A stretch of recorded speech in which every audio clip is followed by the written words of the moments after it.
Bonjour les amis de l'UV3 DEC, voire de DSCG VAE.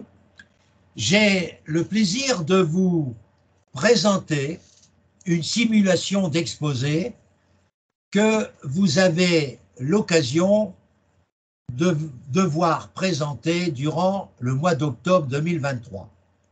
Voilà comment ça se passe. Vous allez arriver avec l'appariteur dans une salle dans laquelle vous trouverez pour les DEC 2 examinateurs et pour le DSCG, vous trouverez le maximum par rapport au nombre d'UV que vous préparez, 7, et bien souvent il y a des jurys qui sont beaucoup moins importants que les 7 UV que vous présentez, qui sont autour de 3-4 personnes. Mais bien souvent c'est minimum pour le DSCG, ça dépend bien sûr des UV que vous préparez, 3 personnes. Comment vous présentez? Vous arrivez, vous avez éventuellement avec vous votre ordinateur pour le diaporama que vous avez préparé, et en plus, pour éviter des pannes d'ordinateur, vous avez imprimé les slides de votre diaporama sous papier avec éventuellement une division par 2 ou 3 slides par feuille, ou alors, si vous avez la possibilité de le faire pour que ça soit plus clair, si vous... D'ailleurs, le diaporama doit comporter au maximum 15 slides et en minimum 10. Pourquoi 10? Parce qu'il va correspondre à votre exposé que je vais développer dans quelques instants. Et les slides, ce n'est pas des copier-coller de votre livret 2. Ça, c'est ridicule.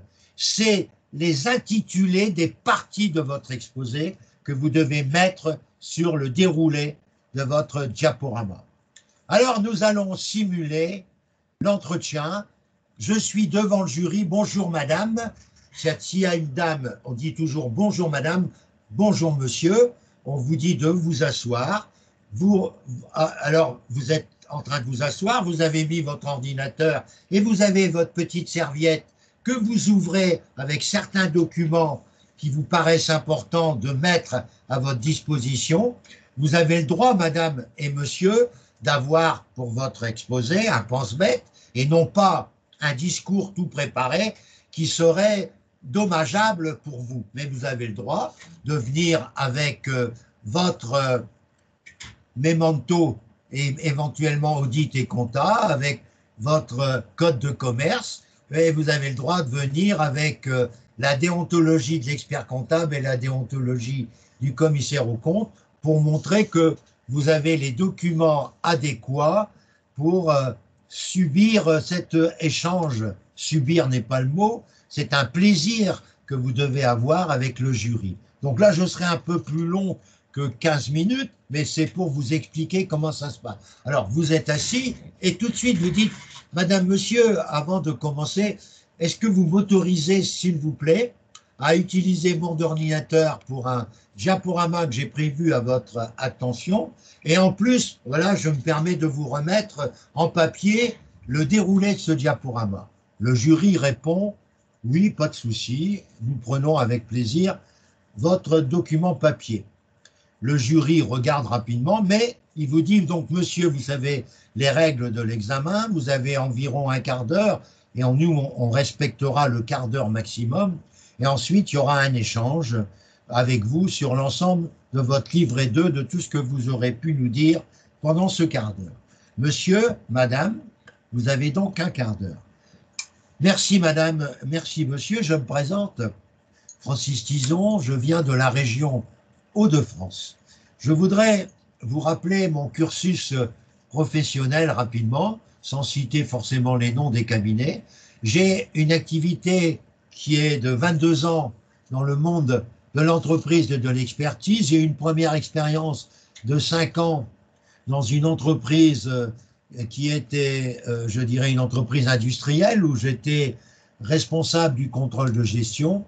Et ensuite, ayant un cabinet comptable avec qui j'avais noué des liens très importants, il m'a fait comprendre que le travail que je faisais dans cette entreprise l'intéressait beaucoup, puisqu'il voulait créer un service gestion analytique. Donc, depuis 15 ans, je suis dans un cabinet régional de taille relativement non négligeable, puisqu'il dépasse 50 personnes, et je suis responsable d'un service important qui est service gestion analytique, qui m'a permis de pouvoir développer un certain nombre de conseils nouveaux pour nos industriels et artisans.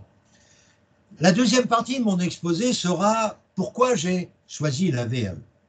Bien, j'ai choisi la VAE car à mon âge, j'ai aujourd'hui 44 ans, je me suis dit, j'ai plus l'habitude de faire des examens, mais j'ai quand même derrière moi un certain nombre d'acquis d'expérience qui peuvent me permettre de tenter de valider ces expériences au même titre qu'une épreuve théorique qui est offerte aux candidats. D'autre part, je n'ai pas officiellement fait mon stage d'expertise comptable, même si j'avais le DSCG et le DCG et que j'avais l'occasion. Le cabinet dans lequel j'étais, là, durant ces 15 dernières années, ne m'a jamais incité à devenir expert comptable stagiaire. Et quand, vers l'année 2019-2020, j'ai eu écho que le DEC-VAE pouvait être envisagé, j'en ai discuté avec ma direction qui m'ont dit, Francis, tu as le profil idéal pour faire cela. Le deuxième argument pour moi, c'est, voyez-vous, c'est le fait que dans ma vie professionnelle, j'ai rencontré dans le cabinet qui ont embauché un certain nombre de cadres supérieurs par rapport à leur, je dirais, carte de visite, où ils avaient plusieurs masters, même certains avaient 2 doctorats. Eh bien, j'ai pu constater que l'importance des diplômes était relative. Parce qu'on s'est rendu compte qu'il y avait des gens qui avaient énormément de connaissances, mais que sur le terrain, c'est-à-dire que sur la vraie vie, ils avaient énormément de difficultés et ils n'étaient pas du tout efficaces. C'est pour ça que, j'ai pas peur de vous dire qu'aujourd'hui, je préfère largement l'expérience conjuguée avec la compétence que les connaissances. On peut avoir beaucoup de connaissances si, malheureusement, compte tenu de l'immensité des connaissances, on ne sait pas au niveau pratique quelle est la connaissance qu'on doit utiliser en premier lieu. Donc ça, c'est la tête bien pleine qu'une tête bien faite. Vous comprenez qu'à travers ma présence aujourd'hui, je suis un adepte de la tête bien faite.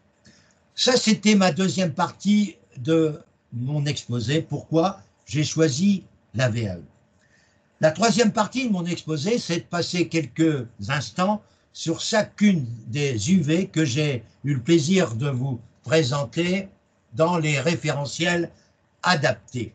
En effet, l'UV1, c'est en gros démontrer que l'on pratique la réglementation professionnelle et que l'on pratique bien la déontologie. Eh bien, suite à cette VAE depuis 2020 qui me trotte, j'ai mis en place pour l'ensemble du cabinet, sur le bureau de chaque collaborateur, avec bien sûr l'accord de la direction, j'ai mis en place un dossier qui s'appelle réglementation professionnelle et qui s'appelle déontologie. Ce dossier est décomposé en 2 parties, l'une pour les experts comptables et l'autre pour les commissaires aux comptes. Dans la première partie, experts comptables, on y trouve la déontologie, le dernier référentiel normatif mis à jour régulièrement, on y trouve les normes professionnelles et on y trouve également des sites fondamentaux pour la déontologie. Je veux dire par là, on y trouve l'ANC, on y trouve le site du Conseil national de l'ordre des experts comptables, dont une commission s'occupe justement de la réglementation professionnelle. Et j'ai mis des alertes sur cette commission du Conseil national pour être informé au mieux. De l'autre côté, au niveau des commissaires, j'ai mis le dossier, bien sûr, déontologie, j'ai mis le dossier, il n'y a pas de référentiel normatif, ce sont des notes d'information, j'ai mis les NEP, les normes d'exercice professionnel, mises à jour, en particulier les dernières mises à jour en 2023, et j'ai bien sûr le site indispensable de H3C et le site de la Compagnie nationale des commissaires aux comptes et le site bien sûr, de la commission formation des commissaires aux comptes, qui est une commission que j'admire par la qualité de ses messages, par la qualité de ses webinaires et par la densité quotidienne des messages qu'elle nous fait parvenir, dans la mesure où on s'abonne, bien sûr, à ces messages. Pour ce qui concerne mes participations, depuis 2020, j'ai décidé de participer au congrès des experts comptables. Avec la pandémie, j'ai participé en distance au congrès de l'ordre des experts comptables. Mais cette année 2023, compte tenu que ça se passe dans une région agréable comme l'Occitanie à Montpellier, j'ai donc participé à ce congrès. Ce qui m'a vraiment beaucoup intéressé, c'était voici quelques jours, donc j'ai encore en tête ce congrès qui m'a permis de découvrir vraiment des conférences d'un haut niveau et de participer à des ateliers qui m'ont beaucoup intéressé au niveau de la facturation électronique associée à la data. C'était un moment fort de ma carrière professionnelle d'expert comptable, pour l'instant mémorialiste, si vous me permettez. J'ai participé aussi avec mes experts comptables du groupe. Ils m'ont invité à les accompagner à certaines réunions syndicales. Il y en a un qui était à ECF et l'autre, il était à IFEC, qui sont tous les deux dans le même, mais ils sont chacun, peut-être pour des raisons diverses, mais ils sont chacun dans deux syndicats différents, ce qui leur permet d'avoir de la documentation. Malheureusement, disaient certains, il y a un syndicat ECF qui est en train de se diviser. Malheureusement, je ne suis pas au courant de toutes les conditions de cette scission, mais c'est quand même dommage, d'après moi, d'avoir un syndicat qui se scinde eu égard aux élections qui ont eu lieu au début de cette année 2023 et qui ont vu arriver l'équipe non prévue à la tête de ECF et qui a malheureusement provoqué cette scission, puisque une partie des adhérents ECF ont créé un autre syndicat qui s'appelle Agir, je ne sais plus bien, mais voilà. Bon bref, quoi qu'il en soit, je déplore, mais j'admire le travail des deux syndicats qui sont des syndicats constructeurs, contrairement aux autres syndicats qui s'occupent du milieu privé et ouvrier, qui sont des syndicats, à mes yeux, je vous donne mon avis, ça n'engage que moi, des syndicats par moment démolisseurs. Donc, ces deux syndicats représentent près de 80% des experts comptables qui sont syndiqués, ce qui est quand même formidable par rapport à 8% de syndiqués dans le milieu des professionnels privés. Je voudrais maintenant aborder, si vous permettez, le problème de l'UV2. L'UV2, c'est l'UV pour les candidats traditionnels, qui est très, très crainte par l'ensemble des candidats, d'abord par son coefficient. Je rappelle que le coefficient UV1 était de 1 et là nous arrivons à un coefficient d'UV3 d'UV2 pardon, qui est de 3 également.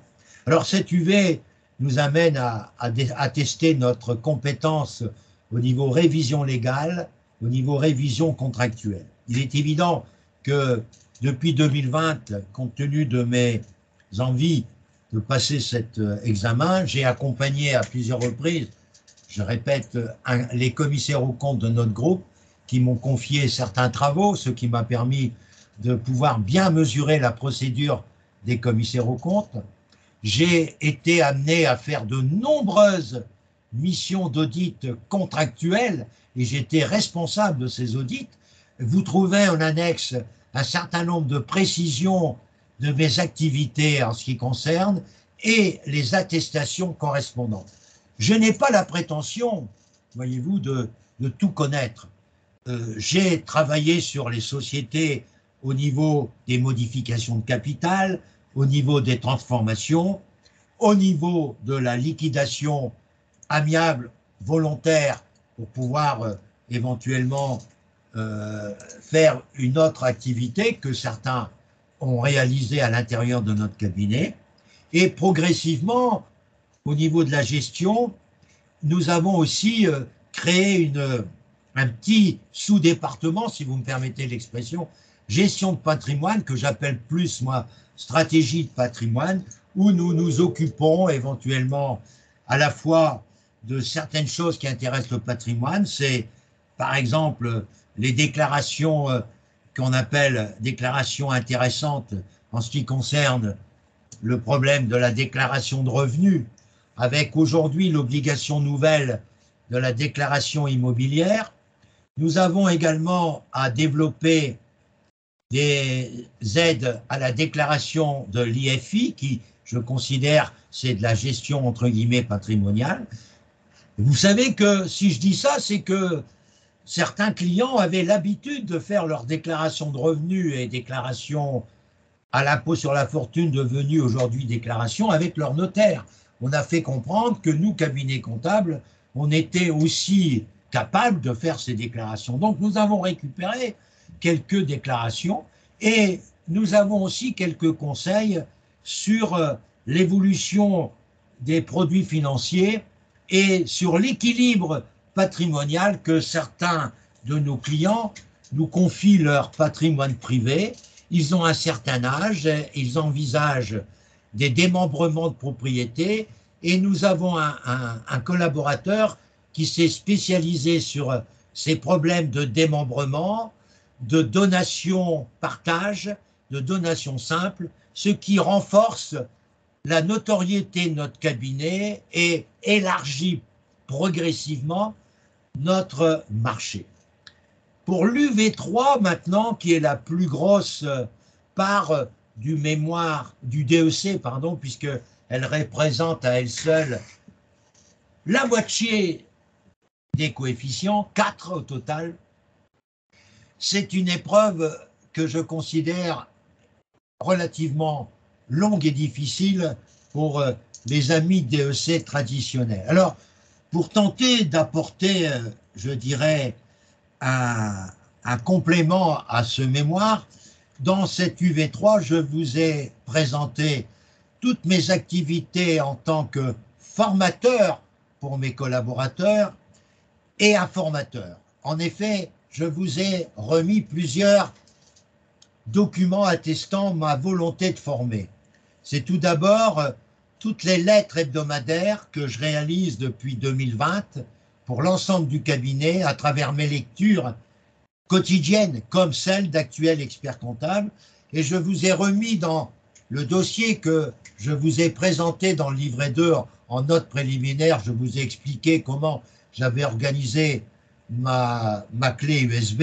C'est la réserve documentaire dans laquelle, avec des liens hypertextes, vous avez la possibilité, dans les référentiels et également en particulier dans les expériences professionnelles, j'ai fait des liens hypertextes pour vous permettre de pouvoir découvrir les documents de cette UV3 comme les documents de l'UV2, comme les documents de l'UV1, qui sont tous reliés par ces liens hypertextes. Eh bien, là, j'ai présenté tout d'abord cette revue hebdomadaire d'information que, j'ai pas peur de vous dire, est très appréciée par tous les collaborateurs, car tous les lundis, entre 10h et midi, les chefs de groupe dont je fais partie, nous sommes environ 8 avec la direction, nous avons une réunion de travail sur les différents éléments de la semaine, les différents changements que nous avons pu constater les derniers jours, et grâce à cette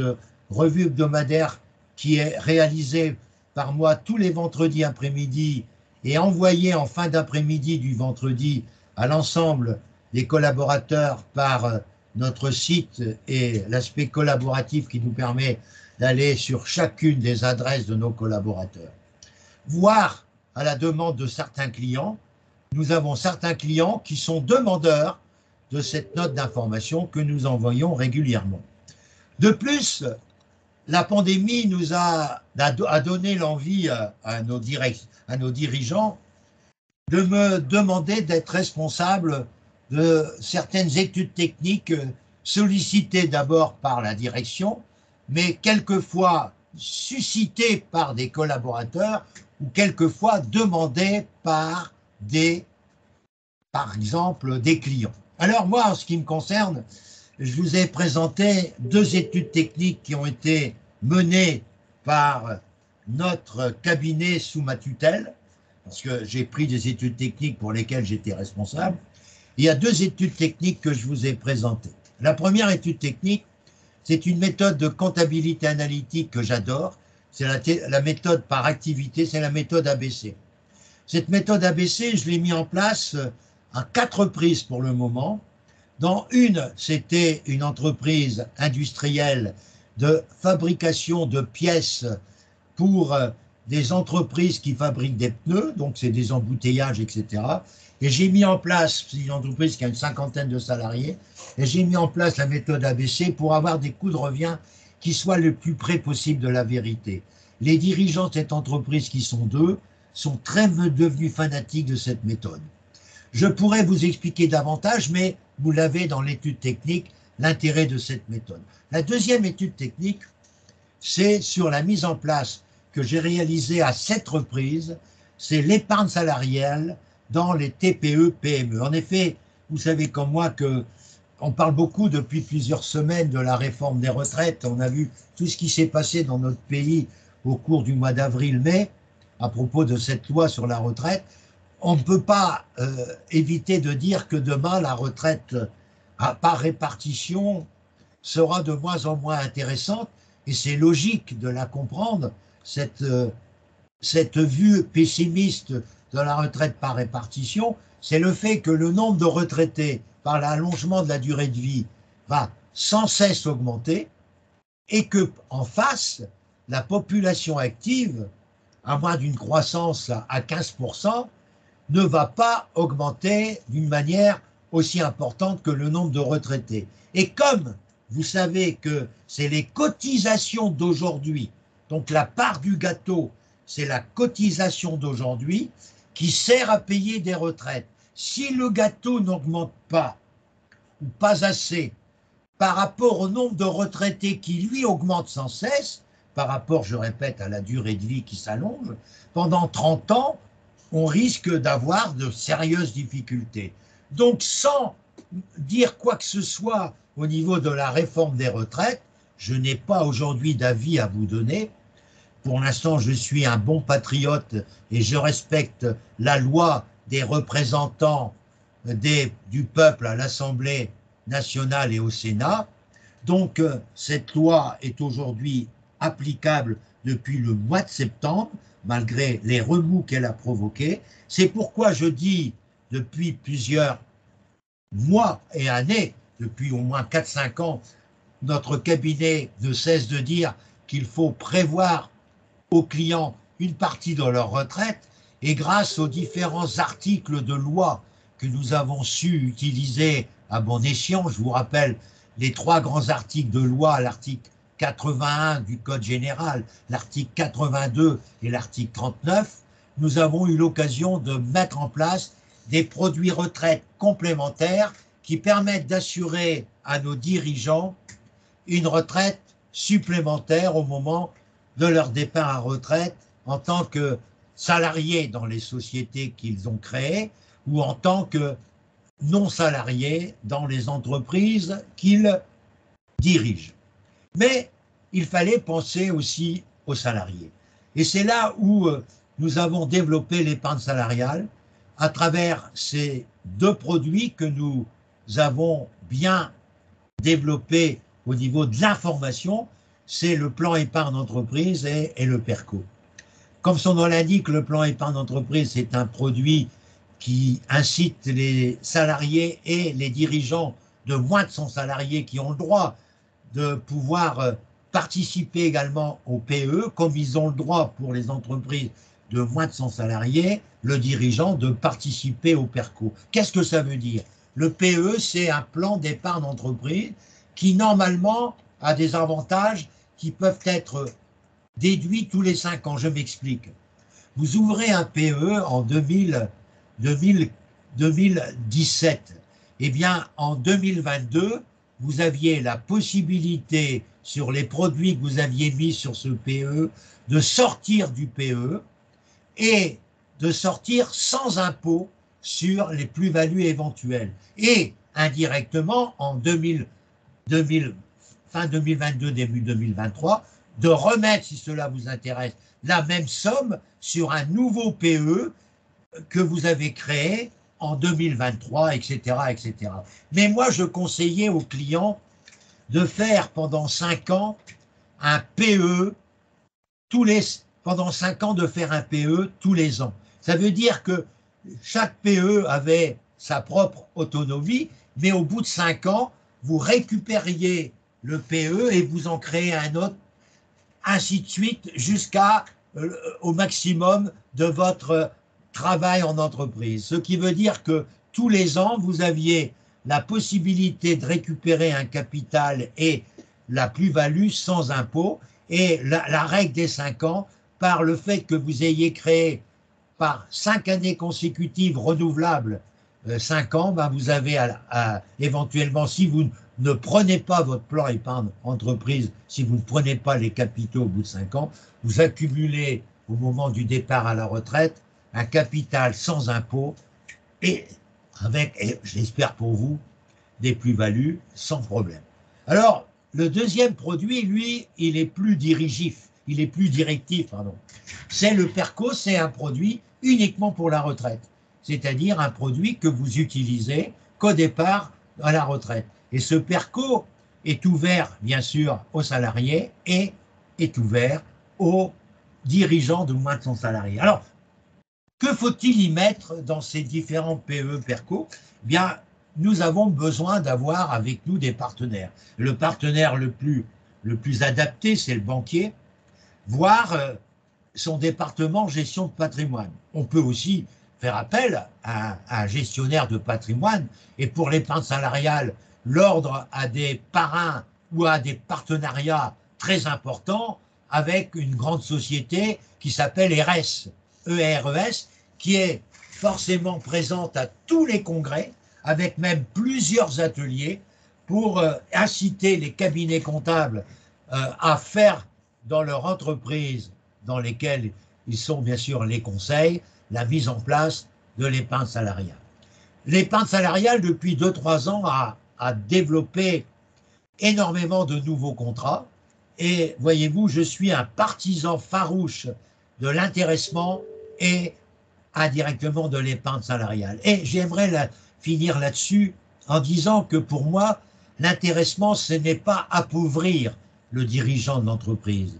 Au contraire, c'est d'essayer d'inciter à ce que la richesse de l'entreprise puisse se développer. Parce que l'intéressement, c'est un moyen de motiver le personnel. Mais la formule de l'intéressement, c'est là où l'expert comptable, et c'est là où j'ai joué un rôle important, c'est d'avoir une formule qui pénalise pas la direction. Et pourquoi pénalise pas la direction? Ben moi, j'ai mis en place une formule basée autour de l'EBE. L'EBE que je calcule pour chacune des années, que je divise par collaborateur chacune des années, pour avoir la part de BE par collaborateur actuel. Et quand j'ai le BE 2023, je calcule également, j'ai en face de moi le BE 2022.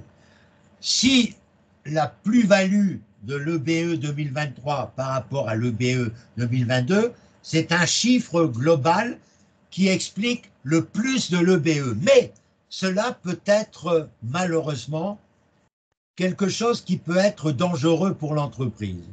Parce que si vous aviez en 2022 8 collaborateurs et qu'en 2023 vous en ayez 11, il est évident que l'EBE doit automatiquement augmenter. Mais l'entreprise, si elle agit sur ce montant global d'augmentation de l'EBE et que la direction, avec son expert comptable, détermine un pourcentage de l'augmentation d'EBE qu'on peut attribuer aux salariés, en plus, comme prime d'intéressement rangée dans un des PE ou dans un des PERCO, on risque d'affaiblir l'entreprise, puisque le BE a été augmenté par l'effectif qui a augmenté. Alors, qu'est-ce que j'ai conseillé, moi, dans les formules que je pratique? c'est de faire une pondération de la plus-value par rapport au nombre de salariés. C'est-à-dire que je calcule la plus-value brute, mais ensuite je calcule une plus-value pondérée par rapport au nombre de salariés que j'avais en 2022 et par rapport au nombre de salariés que j'avais par rapport à 2023. En effet, je prends par exemple un exemple tout simple. Je vais le rendre très facile. J'avais une plus-value de 110 000 entre 2023 et 2022. C'est une plus-value de 110 000 que j'ai eue sur l'EBE de ces 2 années-là. Mais comme j'ai 11 salariés en 2023 et 8 en 2022, c'est tout à fait normal. Alors comment pondérer? Eh bien, je prends la plus-value globale de 2022 par rapport à 2023, c'est 110 000. J'ai calculé comme ça pour que ça corresponde bien. Je divise par 11, qui était l'effectif de l'année dernière, c'est-à-dire 2023, et je multiplie par 8, qui était l'effectif. Donc, je ramène le BE à une pondération par rapport à un nombre de salariés. Au lieu de devoir calculer un pourcentage sur 110 000, le pourcentage que je vais calculer comme répartition à l'ensemble de mes salariés ne sera pas calculé sur 110 000, mais sera calculé dans mon exemple sur 80 000. Supposons que je dise sur ces 80 000, je vais distribuer 20%, pourquoi pas, parce que moi, je suis aussi salarié dans mon entreprise, donc je vais profiter, je vais distribuer 20%, c'est-à-dire 20 000 à mes salariés, ça ne va pas faire des sommes énormes, mais ça va faire 1 000 euros, 500 euros, ça dépend du nombre de salariés, parce que là, je n'ai pas quand même un nombre de salariés énorme, puisqu'ils sont 11. Donc vous imaginez, 20%, ça fait 16 000, ça fait 16 000 par 11, y compris moi qui est dans les salariés, eh bien, en tant que dirigeant, là, ça va me faire un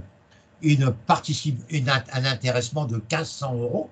J'aurais pu prendre des chiffres beaucoup plus grands. Mais vous allez me dire, monsieur, j'insiste beaucoup devant vous pour vous expliquer que j'ai pas l'augmentation de l'EBE et je suis très heureux de vous dire que j'ai présenté cette formule à la fois à l'URSSAF de mon département Hauts-de-France à l'époque, c'est-à-dire c'était en 2019, et j'ai présenté cette même formule à la DRET qui m'ont donné leur accord et même l'URSSAF m'a envoyé une petite note de la part de la direction d'URSSAF pour dire que cette méthode n'avait jamais été tellement pratiquée par les entreprises actuellement et qu'elle retenait comme modèle pour ne pas pénaliser la direction ni ne pénaliser les salariés.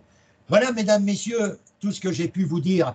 Mais là, aujourd'hui, vous m'excuserez, j'ai largement dépassé les 15 minutes, mais c'était pour vous donner un exemple pour mes auditeurs actuels de DEC-VAE et en même temps pour mes différents abonnés à ma chaîne YouTube qui suivent avec beaucoup d'intérêt. Alors, comment je termine cet exposé? Madame, monsieur, je pourrais être beaucoup plus détaillé que ce que je viens de vous dire rapidement dans ces 15 minutes, mais je reste bien sûr à votre disposition pour poursuivre ces échanges. Merci encore, madame. Merci encore, monsieur, de votre attention. Voilà comment